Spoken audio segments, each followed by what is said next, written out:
ra'iisul wasaaraha xukuumadda federaalka Soomaaliya mudane Xasan Cali Kheyre ayaa xarunta taliska booliska Soomaaliyeed kula yeeshay wasiirka amniga xukuumadda federaalka Soomaaliya saraakiisha ciidanka booliska Soomaaliyeed iyo dhammaan hay'adaha garsoorka oo ay weheliyaan gudoomiyaha gobolka Banaadir iyo gudoomiyaha maxkamadda sare ee dalka Soomaaliya. Shirkan oo bilow u ah kulamo bilaah oo looga hadlayo garsoorka iyo cadaaladda ayaa muhiimadiisu waxay ahayd in laga wada tashado xalinta cabashooyinka cadaaladeed oo ay qabaan bulshada Soomaaliyeed, horumarinta cadaaladda iyo hanaanka ay wada shaqeyn buuxda u yeelan karaan garsoorka, cadaaladda iyo booliska si cadaalad hufan loogu shaqeeyo shacabka Soomaaliyeed.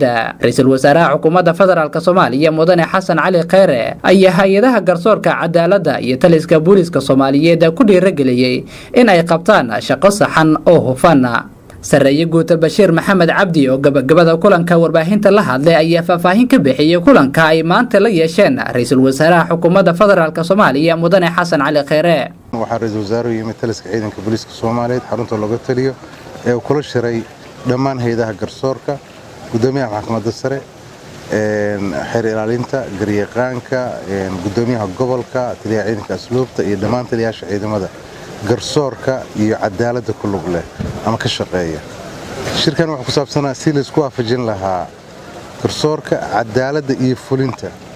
Waxa maxkamaddu ay xukumaan in xukun caadil dhaco lana fuliyo si caadilnimana loo fuliyo.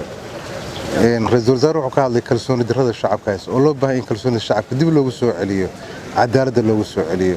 Qofkii cadaalad waafi aynu heli karo. Waxa shirkan keenay dabardu waxa iska jira cabashooyin, waxa jira duldulala cadaaladeed in la darasgareeyo oo laga hadlana ay meesha ku jirtay. Shir bilaa waa la kala qaatay.